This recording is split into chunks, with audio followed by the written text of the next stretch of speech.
আসসালামু আলাইকুম। আহ, সকল ছাত্রছাত্রী, আমরা এখন পরের যে অঙ্কটা ছিল সংক্ষিপ্ত সেটা বোঝাচ্ছি। এই অঙ্কটা খুবই গুরুত্বপূর্ণ। আমি বলবো পেজ নম্বর হচ্ছে 54, 3.2-এ অত্যন্ত এই জাতীয় তুমি সংক্ষিপ্ত প্রশ্নের কিছু পাবা অঙ্ক। তা দেখো, খুবই সহজে করাবো। এর আগের ভিডিওতে আমি কিন্তু একেবারে সংক্ষিপ্ত নিয়মে দেখাইছিলাম, এদেরকে একটু বড় নিয়মে দেখাচ্ছি। এখানে একটা সংক্ষিপ্ত প্রশ্নতে বলতেছে যে এক্স এর মান √7 - √6। কার মান? এক্স এর মান। আচ্ছা, এক্স এর মান তোমার যা হবে, এখন তোমাকে কি করতে হবে? এই জায়গায় 1 ছিল, 1 বসাই দিলে তাহলে এক্স এর মান তুমি পাইছো √7 - √6। তাই তোমার নিচে কিন্তু দেখো এক্স আছে, তাহলে এক্স এর মানটা তুমি এই জায়গায় বসাই দিলে। এবার মনে রাখবা সব থেকে মজার বিষয় যে এই জায়গায় তোমার এক্স এর মান যা থাকবে, তোমার যা থাকবে যেমন থাকবে সেটা জাস্ট চিহ্নটা পরিবর্তন করে দিয়ে উপরেও নিবা নিচেও নিবা।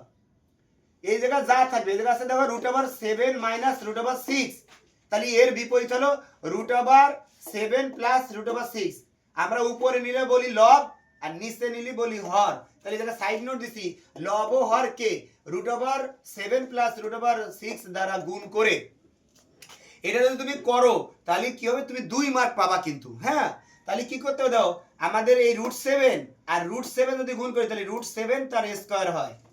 হ্যাঁ, আর এই জায়গা মাইনাস আর এই জায়গা প্লাস, প্লাস মাইনাসে মাইনাস।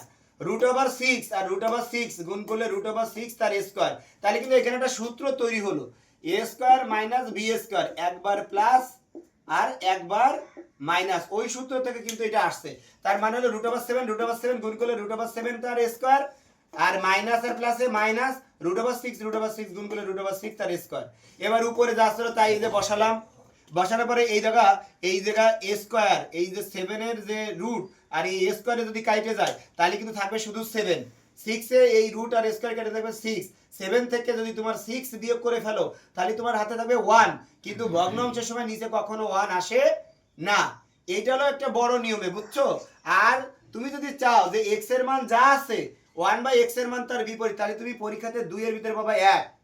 কোনো কোনো শিক্ষক আছে 2ও দিতে পারে, কিন্তু এইটা একটু বড় নিয়মে আমি বুঝালাম, কিন্তু অনেক সহজ। আমি বলতে চাই যে তুমি একই ভিডিও বারবার দেখো, আর অবশ্যই আমার চ্যানেলটা সাবস্ক্রাইব দেবে যেন প্রত্যেকটা অঙ্ক যেন তুমি সাথে তোমার কাছে নোটিফিকেশন চলে যাবে।